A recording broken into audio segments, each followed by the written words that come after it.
Welcome to Business Coaching Secrets with Karl Bryan.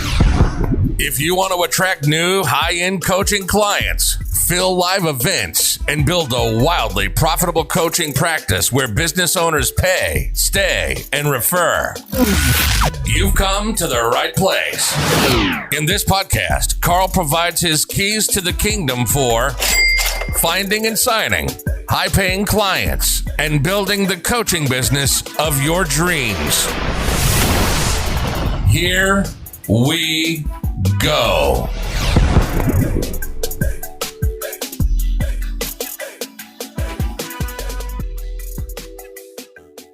Hey everybody, and welcome to Business Coaching Secrets, another edition with your boy here, the Road Dog, and no one other than the man on top of that. Well, it's not just a little hill; it's almost a mini mountain. Mr. Karl Bryan, are you there? How are you, Road Dog? What's going on, brother? I am good, my friend. I am good. I'm ready to rock for another episode here. I've got a bunch of fantastic questions that I can't wait to hear your thoughts on. You beauty. Let's get stuck into it, my brother. Let's get stuck into it, man. Maybe a little bit of Tom Brady. What do you think? Tom Brady going to come up today, bud? What do you think? Well, typically with you, only in your dreams, but yes, odds are good, my friend. That's right. Let's go, Brady. Boy, oh boy.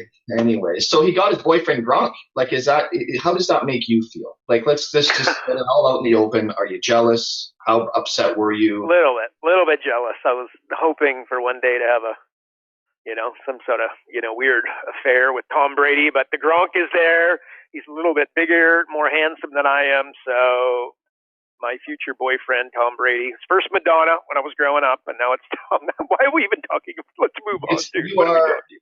You are, in fact, we had this conversation the other day, which, I said to you, I don't know why you keep thinking that Tom Brady is the GOAT, when really and truly Dennis Rodman is the GOAT. Here's a guy that dated and married Carmen Electra. He got together with Madonna. He married himself, for God's sake. That's the best, dude. That's a strong move right? Not everyone can pull that off. It's aggressive. It's absolutely aggressive, dude. When you marry yourself, something weird's going on. Well, you know something that the rest of us don't. So good on you for figuring it out, right? Like that's next level. So good for him. But anyway, from the GOAT of basketball to the GOAT of business coaching, let's go ahead and dive right in. All right. First question. This is good, actually, in regards to, I've got a little bit of a advertising question. This is right up your forte. This goes way back for you with advertising. When helping your clients advertise, how do you decide how much they can spend to acquire a customer? Do you use a metric such as LTV? Maybe explain what LTV is for the folks that don't know. And dive right into that. Freaking great question, by the way. Agreed. LTV, anybody doesn't know, lifetime value of a client, right? So if you're a business coach, you charge $1,000 a month. Your clients stay for 12 months. You get a lifetime value of $12,000. Real simple. It's a really important metric. I think overvalued. So I like this question. So here's what I say. First of all, everybody needs to understand this. You will meet people all the time, prospective coaching clients, and they will tell you, I built my business on word of mouth and referrals. They pump their chest. They're super proud of it. And they think that this is cool. They think this is like a trophy, right? They'll literally brag that they've never spent $1 on advertising in their life, okay? People who really understand business laugh at them, okay? This is, again, it's just ridiculous. Like, if you got that far, like, wherever they're at, let's hypothetically say they got to $1 million, right, over X amount of time, which would have been significantly longer than necessary because they had this ridiculous thought that advertising was a bad idea. But going from 1 to 2, it gets progressively more and more difficult to continue to grow. So as you try to compound and you try to grow, they're going to have a battle of a time. You've got to be able to spend money on advertising, presuming, of course, the goal is to grow and to crush it. Some folks just want to make $200,000 a year, ride around in the RV, have a great lifestyle, totally different, and that's fine. But we're going to assume that they've hired a business coach and they're building their business. Most folks want to crush it. Advertising is the way to get there.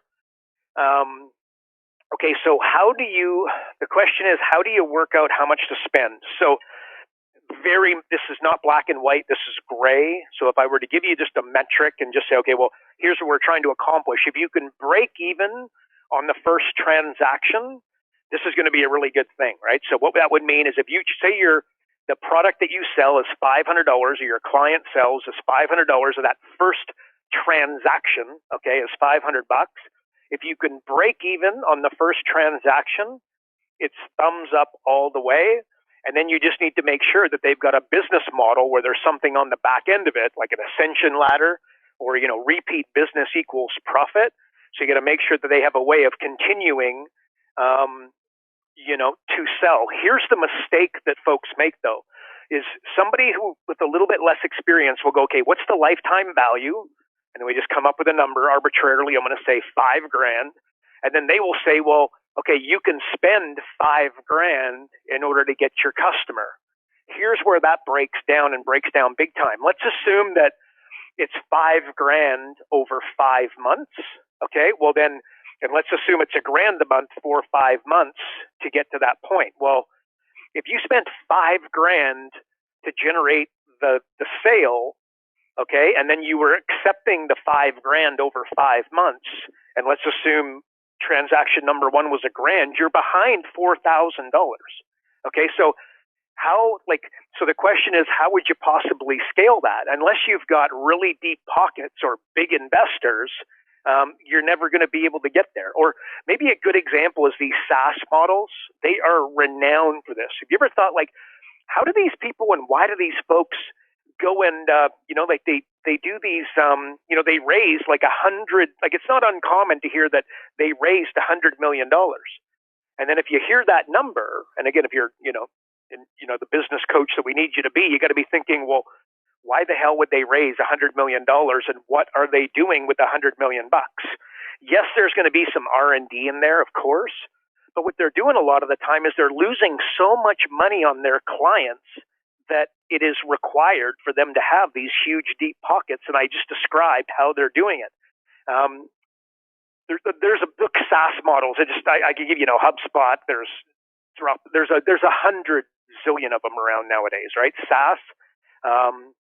So basically, they're losing a fortune because they're spending 2 years of earnings on a specific client, like lifetime value, up front to buy the client. It's crazy. In fact, Salesforce is famous for this, for basically adjusting their business model, where basically they were the same thing. They were losing a fortune, advertising, taking on clients. They were earning it, but they were earning it over, a year, 2 years, 3 years, right? Well, they adjusted it and they made it so that they did annual billing. So you paid up front for the first 12 months. And boom, it literally took them from, they were on pace. If they didn't continue to raise money, that they were going to go under, right? Like the burn rate that they were at. Well, this is how they corrected it. So be careful with that lifetime value is the answer. So I'm going to give you, again, the metric. If you could break even on purchase number one, you're sitting on a home run.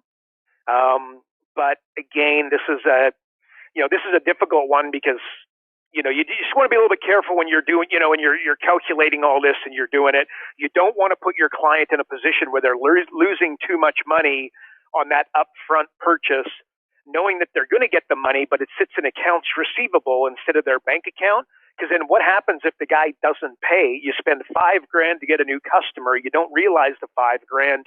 You only realize $2,000. You just lost $3,000. It's not the end of the world on 1 client, 2 client, 3 client. When you try to scale, and that's what the model, like SaaS models and whatnot, they're always trying to scale. Like that's the goal, and that's the reason why you'd be online. It can be a dangerous one. So that's the answer to that one. Break even on that upfront purchase. Be careful with lifetime value, and that information that I just said. Understand how much your clients are worth, and then now you know how much you can spend to acquire them.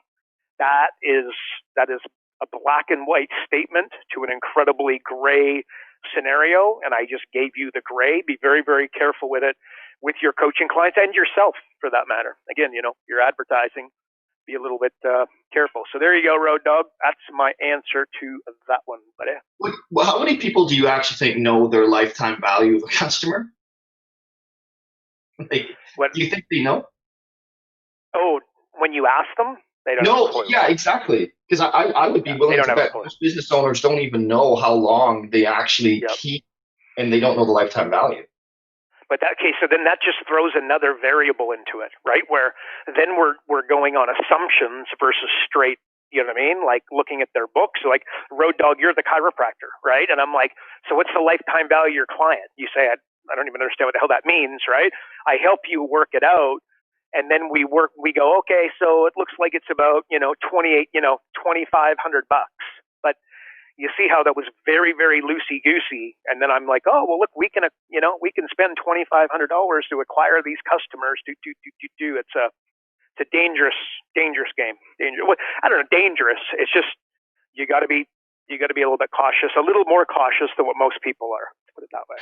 Well, and the funny thing is, when it comes to advertising too, people's expectations are kind of kooky. Like, I know that when I'm talking to clients in regards to setting a Facebook ads budget, when I say, look, if I got you 2-to-1, like, come on, like, I don't know what investment you could find where you're getting a 2-to-1 return. And people are like, really? That's it? And I'm like, as a former financial advisor, if I gave you 8% a year, you'd be pretty stoked. Yes. Wait, hang on. Continue with that thought. I want to hear it because, guys, everybody needs to listen to this, right? You're talking to a financial planner with many, many years of experience. What's the return that you expect to get for your clients and that they get excited about? Explain that to us, Rodo. Well, it's funny, right? Because you're looking at it from the standpoint of what, like, realistically, you throw out a 10%, but that's pretty ballsy. Like, to throw out a 10%.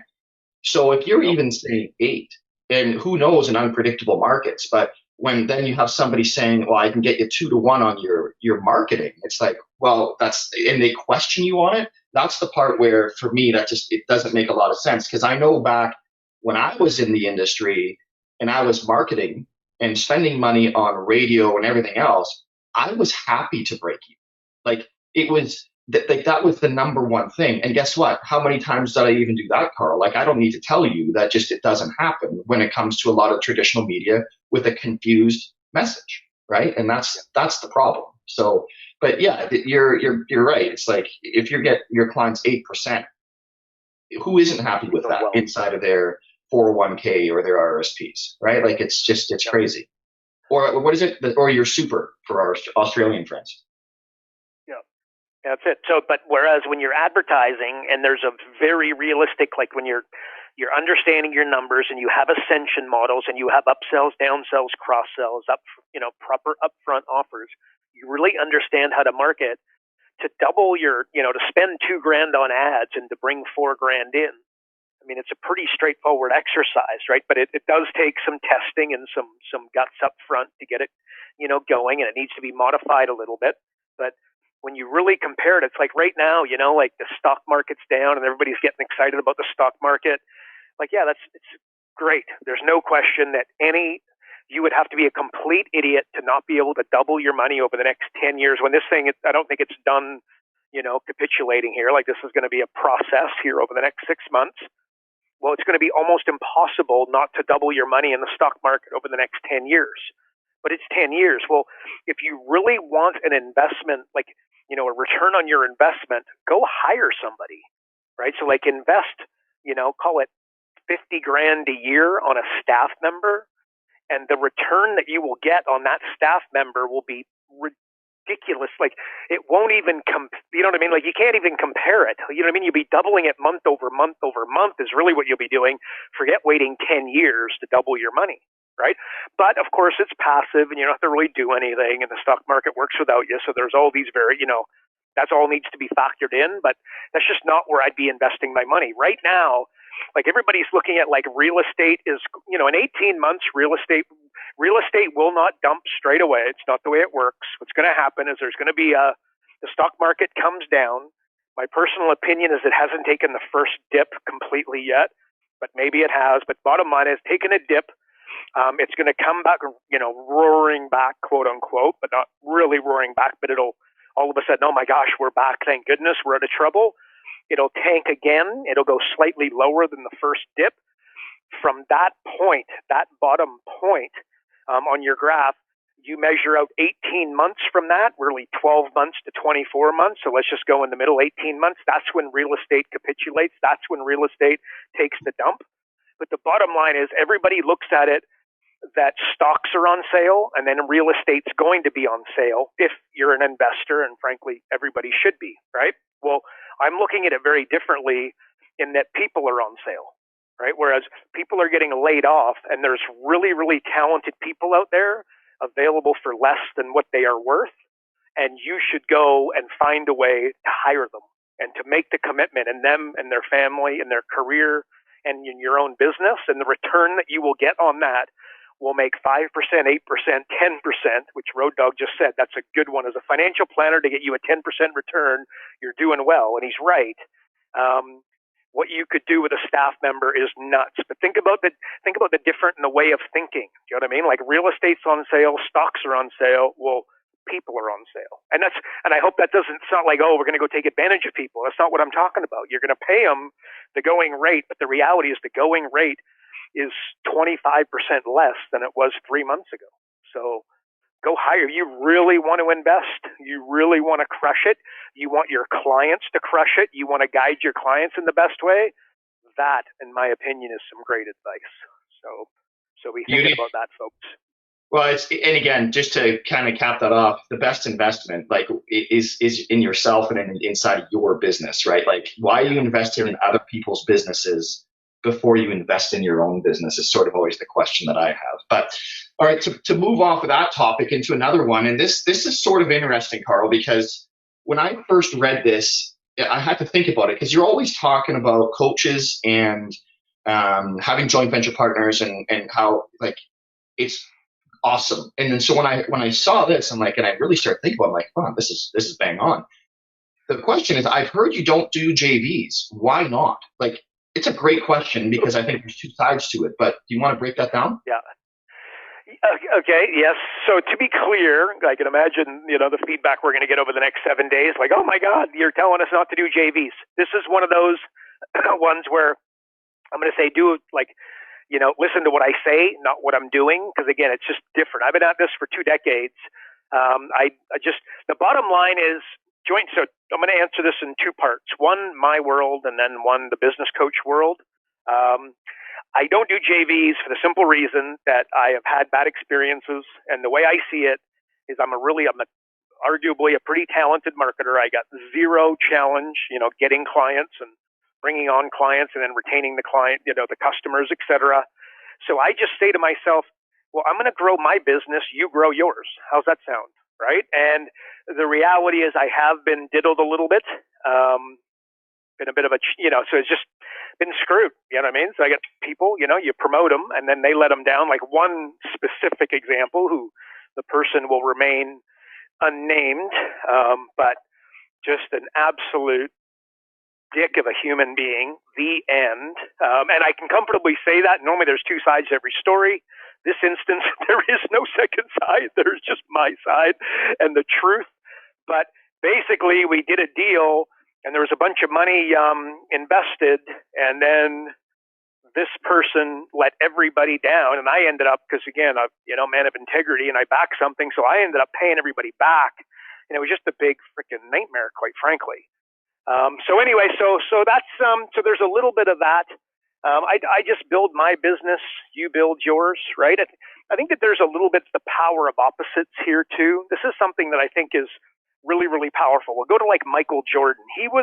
Michael Jordan, when he came into the league, it was very much, and it's still to a large degree is today, but it's very much, okay, you're an offensive player or you're a defensive player. Well, Michael Jordan didn't buy into that. And he actually, he was the number 1 basketball player in the world offensively, but then he actually won the Defensive Player of the Year in the NBA. I think he might have done it a couple times. The bottom line, he was unbelievable defensively, and he was unbelievable offensively, right? So like he was doing both. LeBron James is similar, right? So, Mike Tyson, same sort of deal as that, heavyweights were known for, one punch knock you out, and then flyweights and lighter guys were known for their footwork. Well, Mike Tyson was known for both. Bob Probert, a hockey player, he was like toughest. You follow hockey, you know exactly who Bob Probert was. Like, he was one of the toughest guy. He basically had the heavyweight title of the league. In other words, he kicked the crap out of everybody, and nobody wanted to go near him. But he was also like he was a 30-goal scorer, which is unbelievable. So he's putting the puck in the net, and he's doing that. He transcended, you know what I mean? What had been the norm for so long, and crushed it. And of course, and he won a couple of titles. Jordan won a couple of titles. Tyson was the best boxer of his generation. Martin Brodeur comes to mind as well, where, he just went against the grain. He's a goalie, Hall of Fame goalie, won a number of Stanley Cups. And he was known as being like a third defenseman. Like, he could handle the puck so well and play it up to the forwards so well. He was like another defenseman out there. Well, he won championships. So I kind of like the idea of just doing things against the grain, right? Where everybody else is joint venture. And I'm like, you know what? I'll just go get my clients. You get your clients. I'm all good. So I actually, another one just in my own world, like, there's sales and marketing guys, and then there's finance guys, right? Well, I've been a sales and marketing guy since I was, a kid, basically. Just something came naturally. Grew up in a family with a newspaper and selling advertising and having advertising sold around me and just understanding sales and marketing. Well, a few years back, I decided, look, for me to take the next step, I felt like I really needed to go and understand this crazy topic of accounting and small business finance and, these income statements and balance sheets, and not only understand it, but understand it in a way that I could pass it on to my clients and the folks that, I was, mentoring and looking after. So that kind of went against the grain. So I do think there's a piece of that in there where I just don't do joint ventures, nothing more than, I wonder if I could do this the exact opposite.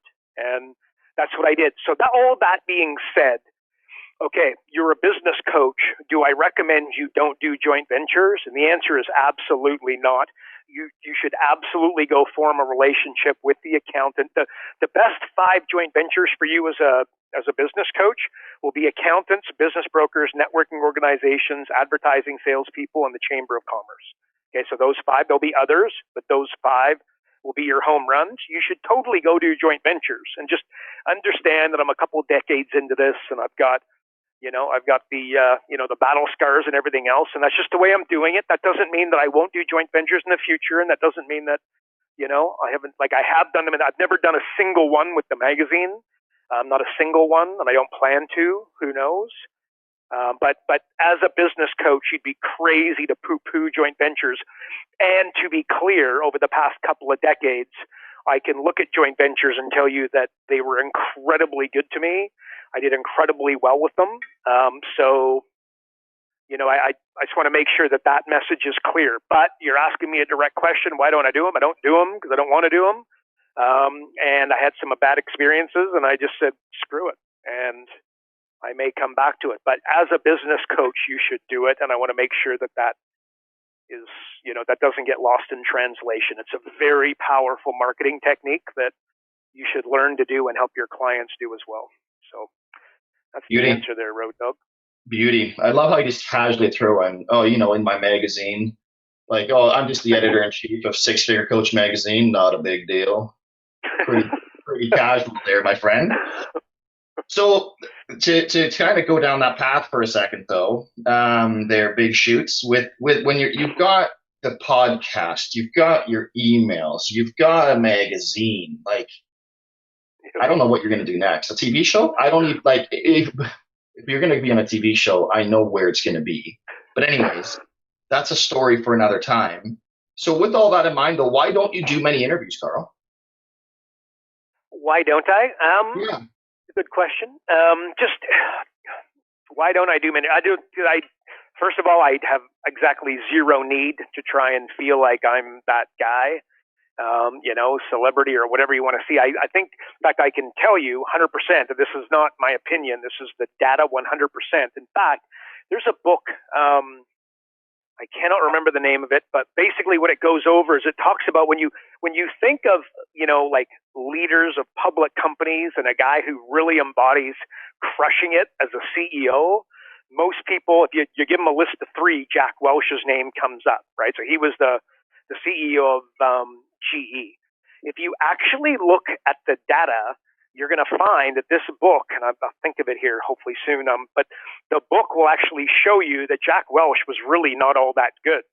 And what he did do really well is the celebrity component of it. He was everywhere. He was in front of the cameras and he's doing the interviews and, rah, rah, rah, rah, rah. Well, my opinion is, and this is not, necessarily strategic and whatnot, but I feel like if you're out there doing interviews, like if I'm doing an interview, like an interview takes an hour, and like that's an hour that I could be spending doing something else. And the question has to be asked, is this the ideal use of my time, right? In my company, we're in 24 countries and I've got, software that I'm developing and processes that I'm developing and staff members that I'm looking after and, just everything else. I get emails to write, this podcast to do. So I just really, in the grand scheme of things, is that the best use of my time? And I think if you really look at the business world, I think that you will see like that Jack Welch example where celebrity is overvalued times a freaking million. And the people that really deliver the value, like Jack Welch is not that impressive of a CEO when you go by the data. Well, when you go by the data and the folks that stand out, you will find that they are the guys like you've never heard of most of them. Right, Warren Buffett is up there, by the way, and he's, he crushes it, but he hasn't become that celebrity guy. That's kind of, very much the last decade and a bit. Earlier than that, again, he was behind the scenes and really wasn't interested in it. So I think that there's once you start worrying about the celebrity component and the interviews and whatnot, I think that you'll find the value is going down. I don't see how it doesn't, because you've got two arms and two legs, one mouth and two ears. If you're spending all your time out there on the circuit, I don't think that you're going to be able to, provide all the value that you want. Or maybe another way of describing that, like think second order consequences. In fact, I think this is a very powerful concept that I don't think a lot of people think of. It's like, what happens after? Like a real simple one, okay, is that you go to the grocery store and you're going by, the chips and the Coke and the cookies. Let's just go Coke, right? Well, if you grab the Coke, because you're like, oh, what do you think to yourself? Well, look, it's not the best decision, but sometimes I like a glass of Coke, so why not? And then you grab it. Well, if you have Coke in the fridge, what ends up happening? The second order consequence is that you drink it. Well, what's the third order consequence? Is that you become less healthy. What's the next, the fourth order consequence is that you feel like another glass, right? And then tomorrow you feel like a glass. And then it's the cookies, and because what goes better with Coke than a cookie, as an example? Well, that can be another order consequence. And what happens is like the first order, like it's a domino, you hit it and then they start falling over, right? So I think that, a real powerful way of thinking is if you just instead of thinking first order consequence, like I'm going to grab the Coke and no, I'm not really going to like it, thinking second, third, and fourth. Another good example is like in professional sports. You'll see the guy, everybody knows, and don't think the coaches aren't watching, the general managers aren't watching, the agents aren't watching. When the young player, the young superstar buys the Lamborghini, the Ferrari, or whatever car of his choice too early, the dominoes start to fall, okay? All of a sudden, what happens? If he's overvaluing the Lamborghini, do you know what I mean, over some of the other like training and whatnot, there becomes a huge problem. So the coaches see it and they keep the second order consequences that the coach sees it. And then the third order consequences that you stop training as much. Well, believe me, all of a sudden, this is when you find yourself selling your Lamborghini and not getting the next contract, right? Like it's the order consequences behind it are significantly, you're undervaluing them to the point where folks aren't even thinking about it. And I think that it should be part of the process as you're going through your day, as your clients are going through your day, as you're coaching your clients, to be thinking, past that first step. In fact, there's a with my daughter. I literally did this weekend with her, ironically enough. But like, there's this thing called the marshmallow test. You can look it up. But basically, they took these kids and they put a marshmallow in front of them and said, "Look, here's the scoop. Here's a big marshmallow. You can have one now, but if you wait, I can't remember, 30 minutes, an hour. But if you wait a period of time, so let's call it 30 minutes, you can have two." Right? Well, they revisited those same kids many years later, and what they found is the kids that delayed gratification, the ones that took the two marshmallows in 30 minutes, had significantly better lives. Not just financially, definitely financial worked into it, but family life and level of happiness and success in career and number of promotions and all those things factored in, had a significantly more successful life. So I don't know, second order consequences comes into necessarily delayed gratification. I think the two definitely play hand in hand. But I think by thinking those things through, like if the professional athlete who waits for the second contract or the third contract to go buy the Lambo, the coaches watch the whole thing the whole way through, and there's definitely a correlation between the guys buying the Lambos early and the guys out of the league without question. And the diamond rings go with it, and the people that they're hanging around with, all that kind of thing. And of course, there's anomalies. Can you go, "Oh, but this guy did it"? There's always anomalies, but we don't do anomalies. We just do percentages. And I think that second order consequences can be really, really important. So I'm thinking, should I do the interview? Look, I'd love to get interviewed in this big interview and everybody's going to be listening, et cetera. The real question is, what value does it bring to my clients, to my company, to the software we're developing, et cetera?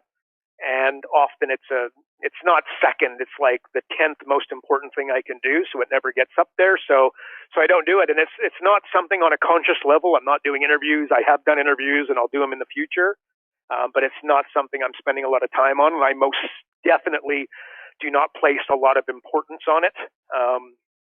There's an argument to say you're getting your name out there and that kind of thing, but I don't, I don't see the value in that. I'd be significantly better off to go and create an advertising campaign and control it versus go get on a popular podcast. So that's the answer. And I got a list of, you can imagine, I got 20, 25 people asking me right now, do you want to do it? And I hope that doesn't sound like, oh, look at me. It's not what it's meant to be. It's not on my level or my list of things to do. So that's the answer to that one, Road Dog. That's the answer to that one. But there are exceptions to every rule because you will be interviewed on my podcast. So yeah, dude, you tell me where to be. I told you that. Where to be, when to be there, and I most definitely will be there, my man.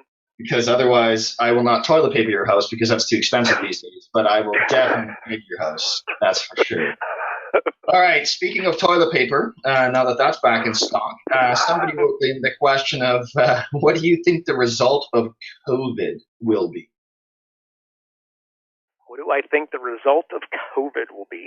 Pretty general, but what's your? Yeah, look, oh gosh, look, everything is just going to be freaking fine. I mean, how long ago was it that Ebola was the biggest deal in Africa, end of the world, to-do, and everything is fine there, and everything will be fine here. It's just the reality is, by every metric you can use, it is a gross overreaction. Social media is a little bit, and yes, some people have died, some good people have died, some young people have died, and every one of them, my heart goes out, crushed, like legit, like it's a nightmare. And I believe that social distancing and all that stuff is stuff that we should be taking responsibly, that kind of thing. But my goodness, it's been overreaction on frickin' steroids by every metric available, right? Do not listen to, the news where they just put these headlines in front of us. By every metric that you can look at, and unless you're in New York, right? But understand that the dynamic of New York and the rest of the world are very, very different, right? I mean, again, anything that happens in New York is going to happen on a grander scale by virtue of the fact that there's more people in New York than there is in the entire country of Canada. They're very close too, right? So what do I think the result's going to be? So I think that like successful people, here it is in a nutshell.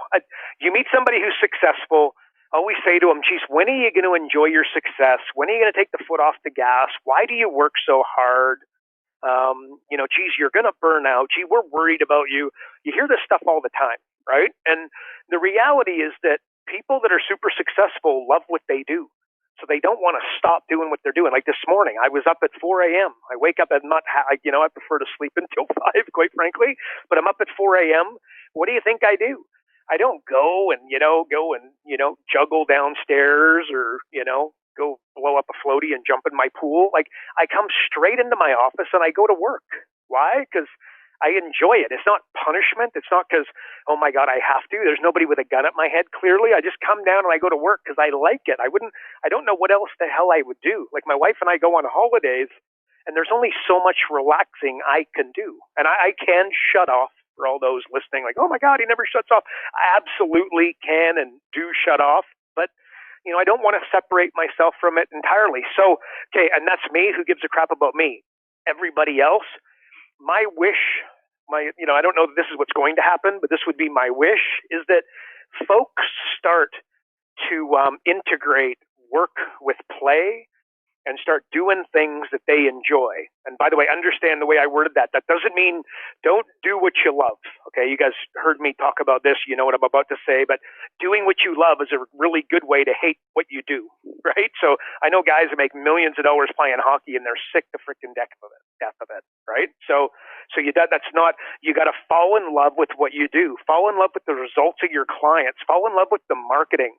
Fall in love with coming up with a cool upsell. Fall in love with the process of coming up with the downsell. Fall in love with coming up with that new offer that really works. Fall in love with creating your software. Fall in love with the improvements to your software, right? So like really fall in love with what it is that you're doing, right? And if you're not in love with it, find a way to do it in a more, entertaining and fun way, even like this call, Road Dog, right? Like we're here working, right? Like this is not exactly the hardest work. We try to make it entertaining. You make me laugh. I make you laugh. We're back and forth.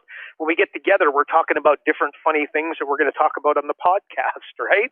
So like, it's a little bit of fun. So do that, right? And remember, like value in business, like online, value comes in two forms, value or entertainment and education. So try be entertaining and educational, and you're really on to a little bit of a home run. So that's what I would, hope that folks are, going to kind of, work towards. And like, trying to come up with, here's the saying, it's not what you do, it's how you do it, right? Really important that folks don't worry about the competition. Don't worry about I've created some software for business coaches. Is there going to be more software for business coaches? Absolutely. Am I worried? The answer is absolutely not. Why? Because I know that I'm just going to continue. My software is always going to be totally unique to us. And like to say that we have some improvements coming, like the software that we've got, most folks look at it and go, oh my God, like this is revolutionary. This is unbelievable. Well, in 60 days from today, I'm telling you, it's going to double in impact, if not significantly more. Like in 2 months, like it's already done. It's just a matter of, bringing it live on the software, getting the coding and whatnot done. Going to be unbelievable. And then in 6 months from that point, you're not even going to freaking recognize what you're now looking at. And again, these things are already done, and you could imagine because it's built on spreadsheets and that sort of stuff before it gets coded, right? So then, 6 months from that 6 month point, I don't even know what the heck we're going to come up with, but I know that we get together 3 times a week and we drill down, and all we do is 100% focus on the software. And as a full-on team this is all we're doing, all we're thinking about. So it's not what you do, it's how you do it, right? So as a business coach, yes, there are going to be other business coaches who are going to start local to you. Do you care? No, because everything's always going to be unique to you, and your job is to crush it. Your job is always to be the absolute best business coach in your entire city, in your entire state, hopefully your entire country. Set that as your goal. Make that the process that you fall in love with. Total mastery, which basically mastery means just getting better. Every day you get better. Like you never reach mastery because mastery dictates that you're constantly evolving and constantly just small incremental improvements on what you'd previously done. So every day is a new day. You'll never achieve it. Fall in love with that process and you're going to be bloody golden. So I don't know if that's, COVID, everything's going to be just bloody fine. It's going to, as fast as it came, it's going to go away. Overreaction on freaking steroids. Social media has a lot to do with it. But we had to be responsible, right? We didn't remember the reason we went through all this is because we were worried that the healthcare system was going to capitulate, right? So if everybody got sick and the doctors and nurses all of a sudden got sick, we were going to have a major problem on our hands, and we would have. Well, that's not the case, right? And outside of, hugely densely populated areas like New York and whatnot, it's pretty much just a anticlimax on steroids. And it'll, we will get back to normal. The economy's taken a punch in the mouth, and it'll be a rough ride for a while. But guess what? It will come back to record highs. It's going to take a while, but it'll come back to record highs, and we will be just fine. So actually, let me finish with this. It's like in 2008, I remember feeling like it was the end of the world, and so many others did too, right? Knowing what we know now, we would die to have just a quote-unquote 2008, right? It was like nothing in the grand scheme of things, like we've been locked inside for 2 months. It's ridiculous. So, hang on, lost my train of thought. Road dog, hang on a sec. What was I saying?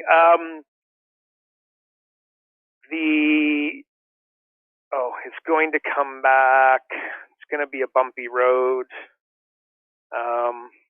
Okay, this is okay. Thank you, Road Dog. Okay, so what happened, if you look back at 2008, like basically 15% of, maybe a little bit more, let's go 20%, I believe it was 15, but the bottom line is like for every dollar that was spent in 2007, you had like 85 cents spent in the latter part of 2008, 2009. Like that's what disappeared off of the books.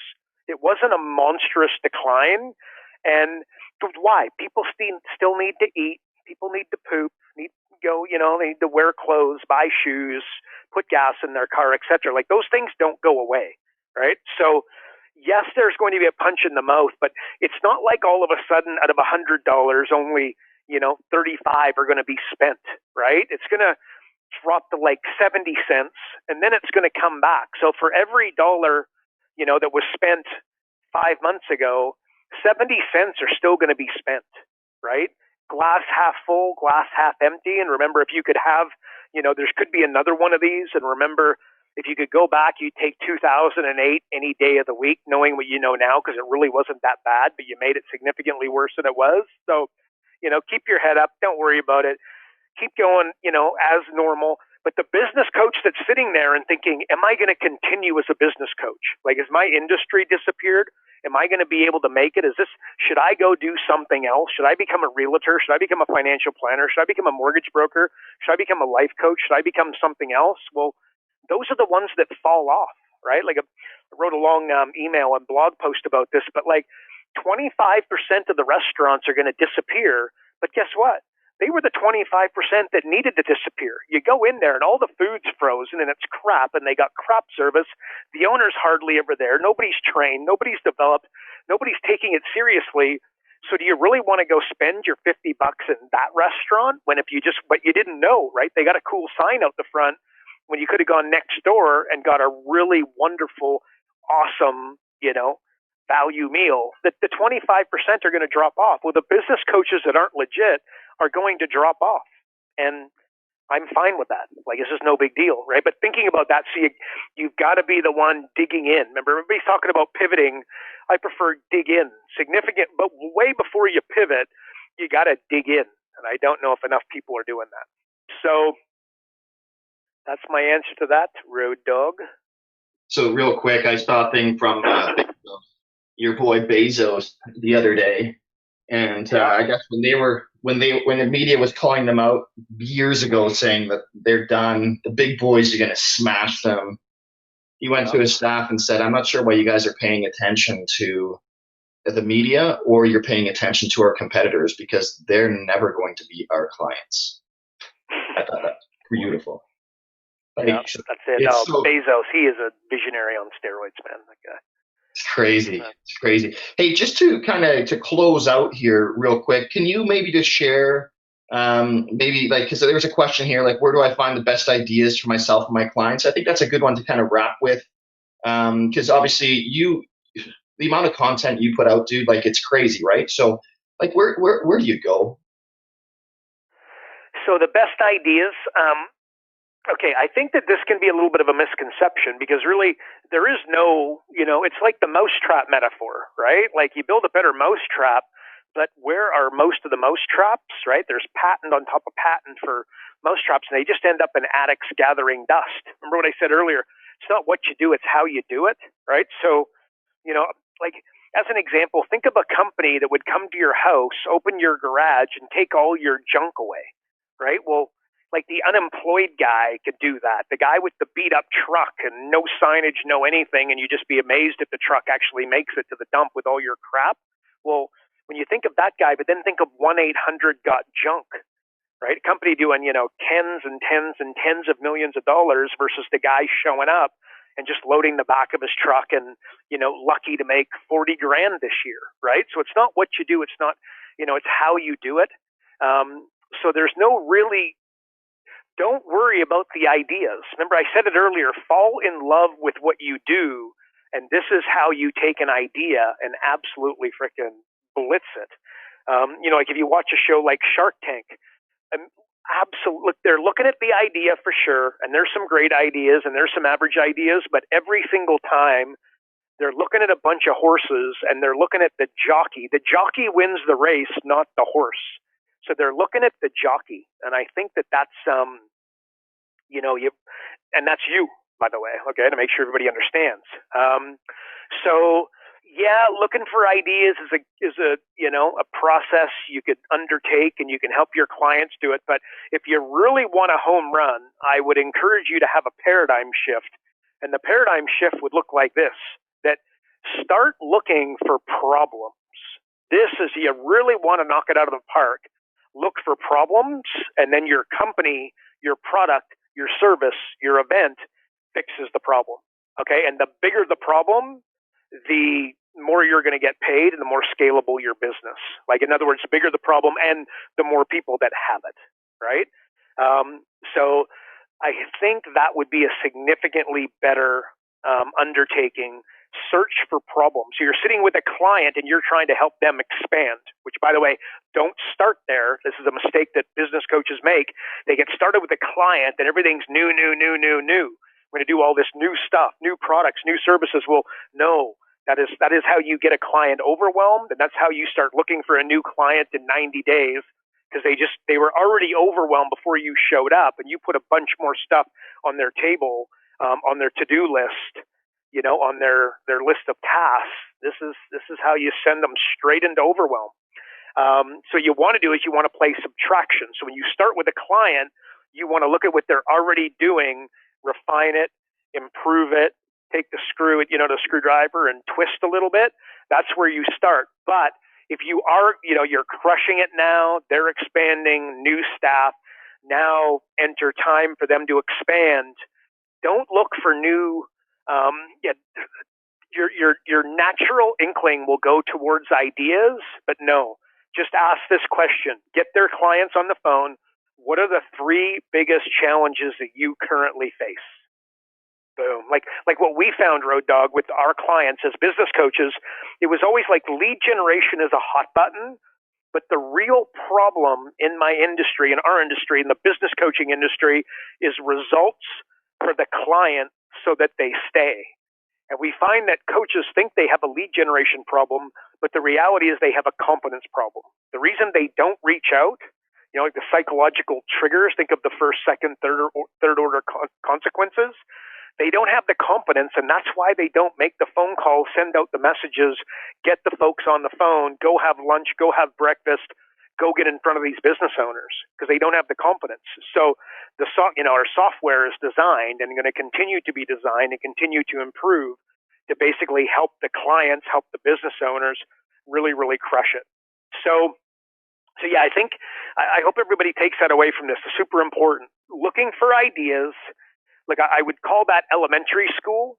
Okay, and then university is looking for problems and then coming up with solutions to the problems.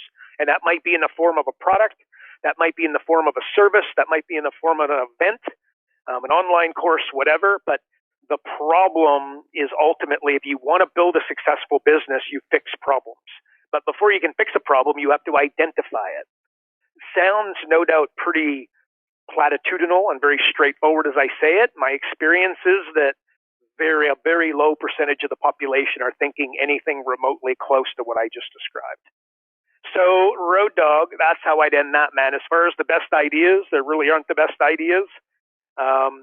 There is problems and then creating solutions, and this is the way you build a bulletproof business. So there you go. The only thing I'll add to that, which you and I are a living testament to, is stop trying to look smart, because clearly there is nothing we can do in that department.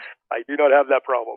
But stop trying to look smart and just start putting out just be you. Like, you know what I mean? Like, just be you, let go, right? Like, just be yourself and stop trying to look so sophisticated and smart, because that's... Well, actually, Road Dog, if I can, totally agree. And right, so what happens is people get going in coaching, right? And what they do... There you go. There's alarm. Look at that. It's quarter time, Road Dog. You hear that alarm? Yep. So they start using these big words, right? Well, when you use big words that folks don't get it, what happens is you break rapport, because what they're thinking to themselves, well, yeah, it works for him because he's super smart and got an MBA and a PhD, and he must have spent years in school. I'm amazed the guy didn't go on to be a dentist or a doctor. Unbelievably smart. So you separate them. So in their head, they're thinking, yeah, but it'll work for him. It won't work for me. So literally your goal is for them to think, if this idiot could accomplish it, if I followed the same system, oh my gosh, how could I not? Right? But most people have a tough time, with not being the most intelligent version of themselves humanly possible, and even more intelligent than they are, kind of thing, which is what you just said. A huge mistake, but huge, very common. In fact, I'll leave it with this. When somebody has a PhD and say, like, Dr. Marshall Williams, well, the last thing that you want to do, like, you put doctor in front of your name, you separate yourself from the rest of the population, because they go, yeah, but it'll work for him. Freaking guy's got a PhD, right? So all of a sudden your sales figures are going to be significantly lower than a dum-dum who rolls up and goes, look, I failed grade 8 math, but I followed this system that I accidentally stumbled upon. I'm going to give you the system. So if you could pass grade 8 math, and you did, you're going to be able to crush this even more so than I did. That's what you want them thinking. So there you go, dude. Beauty. You and I, we're good, man. We don't have to worry about that. Looking smart, we're good. We're good. All right, everybody. Well, thanks for tuning in to another awesome episode of Business Coaching Secrets with my boy, King Karl. And again, if you want any more information on how to build your coaching company without looking smart, go to focused.com. Again, that's focused.com. And again, if you enjoyed the podcast, please share it with an existing coach or someone that you think would make a fantastic coach. Again, somebody that loves Tony Robbins, Tom Brady, and the like. And of course, we'd appreciate if you could rate the episode as well on iTunes or Stitcher or Google or wherever you're listening to this. Seems like those platforms keep evolving as well. But one thing that doesn't change is how they are rated. So if you could give us a 5-star review, if you like what you heard, that would be awesome. And until the next time, just remember, everybody, that progress equals happiness. Take care, everybody. Karl Bryan built Profit Acceleration Software 2.0 to train business coaches how to find any small business owner more than $100,000 in 45 minutes without them spending an extra dollar on marketing or advertising. This becomes a business coach's superpower. So as a business coach, you'll never again have to worry about working with business owners that can't afford your high-end coaching fees. Check us out at focused.com.